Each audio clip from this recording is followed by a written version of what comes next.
नमस्कार। आज हम बात कर रहे हैं भारत में त्वचा की एक बहुत ही आम समस्या की, टीनिया संक्रमण।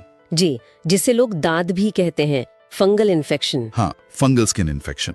और ये जो जानकारी है ये MD talk health and fitness YouTube channel की इंडिया फिट प्लेलिस्ट पर आधारित है। ये जानना जरूरी है कि भारत की करीब 20 से 25% आबादी, मतलब काफी बड़ा नंबर है ये, कभी ना कभी इससे प्रभावित होती है। बिल्कुल। और ये सिर्फ कोई मामूली सा रैश नहीं होता। हाँ वही, ये फैलता है, बार बार तंग कर सकता है और दिक्कतें बढ़ा सकता है। सही कहा।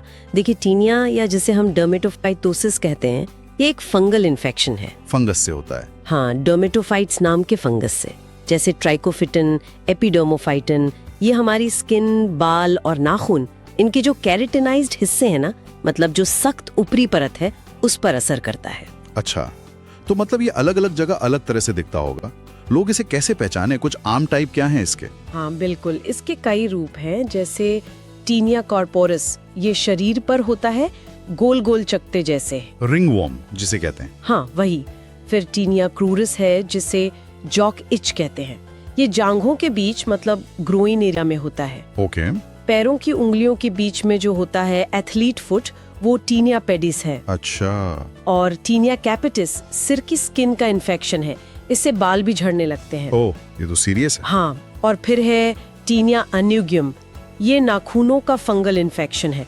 इसमें नाखून मोटे, पीले, भद्दे से हो जाते हैं, टूटने लगते हैं। बाप रे, ये तो शरीर के कई हिस्सों पर असर डालता है। और ये फैलता कैसे इतनी आसानी से? फैलना इसका काफी आसान है। असल में ये सीधे कांटेक्ट से फैलता है, मतलब छूने से? हाँ, किसी ऐसे व्यक्ति को छूने से जिसे इन्फेक्शन है, या जानवर से भी हो सकता है, या फिर उनके इस्तेमाल की चीजों से, जैसे तौलिया, चादर, कंघी, यहाँ तक कि अंडरगारमेंट्स भी। जिम, स्कूल, नाई की दुकान, स्विमिंग पूल, इन जगहों पर खतरा ज्यादा रहता है। घर में भी अगर कोई चीज शेयर हो रही है तो फैल सकता है। तो अगर किसी को लगे कि उसे ये इन्फेक्शन हो गया है तो क्या लक्षण दिखते हैं? क्या चीज नोटिस करनी चाहिए? देखिए, आमतौर पर लाल पपड़ीदार चकते होते हैं, जिनमें खुजली बहुत होती है। खुजली तो मेन है इसमें शायद। हाँ, खुजली काफी होती है। इन चकतों के किनारे अक्सर थोड़े उभरे हुए और साफ दिखते हैं, और बीच का हिस्सा थोड़ा कम लाल या साफ हो सकता है। अच्छा, वो रिंग जैसा? बिल्कुल। और जगह के हिसाब से स्किन फट सकती है, पपड़ी उतर सकती है, और नाखूनों में तो हमने बात की ही, रंग बदल जाता है, वो मोटे हो जाते हैं। क्या कुछ लोगों को इसका खतरा ज्यादा होता है? मतलब कोई खास ग्रुप्स? हाँ, कुछ चीजें हैं जो खतरा बढ़ाती हैं, जैसे डायबिटीज के मरीज। अच्छा। मोटापा भी एक कारण है, जिन्हें पसीना बहुत ज्यादा आता है, एथलीट्स हैं, या जो लोग ज्यादा मेहनत वाला काम करते हैं, और जिनकी इम्यूनिटी कमजोर है, मतलब रोगों से लड़ने की ताकत कम है, उनमें भी ये आसानी से हो जाता है। और शायद साफ सफाई की कमी भी एक फैक्टर है। बिल्कुल, खासकर ग्रामीण इलाकों में, या जहाँ थोड़ी भीड़ भाड़ ज्यादा है और हाइजीन का ध्यान कम रखा जाता है, वहाँ ये ज्यादा देखने को मिलता है। चलिए इलाज की बात करते हैं। अगर इन्फेक्शन हल्का फुल्का है, ज्यादा नहीं फैला है, तो क्या करना चाहिए? अगर इन्फेक्शन छोटा है या शुरुआती है, तो लगाने वाली एंटी फंगल क्रीम्स आती हैं। टॉपिकल जिन्हें कहते हैं। हाँ, टॉपिकल, जैसे क्लोट्रिमेजोल है, टर्बिनाफाइन है, ये काफी असरदार होती हैं। इन्हें दिन में 2 बार लगाना होता है। कितने दिन तक? करीब 2 से 4 हफ्ते। और ये बहुत जरूरी है कि जब लगे कि ठीक हो गया है, उसके बाद भी कम से कम 1 हफ्ते तक क्रीम लगाते रहें। अच्छा, ताकि वो पूरी तरह खत्म हो जाए। या फिर जैसे आपने कहा सिर पर या नाखूनों में हो तब?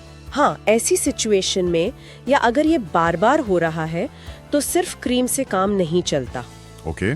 तब खाने वाली एंटी फंगल दवाइयाँ लेनी पड़ती हैं। ओरल मेडिसिन्स, जैसे टर्बिनाफाइन या इट्राकोनाजोल की गोलियां। अच्छा। सिर और नाखूनों के इन्फेक्शन के लिए तो खाने वाली दवा ही मेन इलाज है। क्रीम वहाँ उतनी असरदार नहीं होती। और नाखूनों वाले में तो शायद इलाज लंबा चलता है। हाँ, नाखूनों के इन्फेक्शन में तो 6 से 12 महीने या उससे भी ज्यादा लग सकते हैं। ये थोड़ा लंबा प्रोसेस होता है। और इन खाने वाली दवाओं के साथ कोई सावधानी? हाँ, ये दवाएं क्योंकि लंबे समय तक चलती हैं, तो डॉक्टर अक्सर लिवर फंक्शन टेस्ट यानी LFTs करवाने की सलाह देते हैं बीच बीच में। बस ये ध्यान रखना होता है। एक और बड़ी दिक्कत जो भारत में दिखती है, वो है स्टीरॉयड क्रीम्स का गलत इस्तेमाल। लोग केमिस्ट से ले आते हैं खुजली के लिए। ओ हाँ, ये बहुत ही जरूरी पॉइंट है, बहुत ज्यादा होता है ये। हाँ। कई मिक्स क्रीम्स आती हैं जिनमें क्लोबेटासोल जैसे बहुत तेज स्टेरॉइड होते हैं। लोग खुजली के लिए लगा लेते हैं। आराम तो मिल जाता है शायद। हाँ, खुजली में फौरी तौर पर आराम मिलता है, लेकिन वो फंगस को मारती नहीं बल्कि उसे और फैला देती है और इन्फेक्शन का जो असली रूप है उसे छुपा देती है। अरे बाप रे। तो ये स्टेरॉइड वाली मिक्स क्रीम फंगल इन्फेक्शन में बिल्कुल इस्तेमाल नहीं करनी चाहिए। भारत में ये इन्फेक्शन जो ठीक नहीं हो रहे या बार बार लौट रहे हैं, उसका एक बड़ा कारण ये अधूरा इलाज और इन स्टेरॉइड क्रीम्स का गलत इस्तेमाल ही है। ये तो बहुत ही जरूरी बात बताई आपने। अच्छा, तो इससे बचने के लिए क्या करें, क्या सावधानियां बरतें? देखिए, बचाव के लिए सबसे जरूरी है पर्सनल हाइजीन, साफ सफाई। अपने कपड़े रोज बदलें, खासकर अंडरगारमेंट्स, और हो सके तो इन्हें गर्म पानी में धोएं और धूप में सुखाएं। ठीक है। नहाने के बाद शरीर को अच्छे से सुखाएं, खासकर वो जगहें जहां पसीना ज्यादा आता है या स्किन फोल्ड होती है, जैसे जांघों के बीच, बगलें, ब्रेस्ट के नीचे। नमी नहीं रहनी चाहिए। हाँ, नमी फंगस को बढ़ने में मदद करती है, और अगर मौसम ज्यादा नमी वाला है या पसीना ज्यादा आता है तो डॉक्टर की सलाह से एंटी फंगल पाउडर का इस्तेमाल भी कर सकते हैं।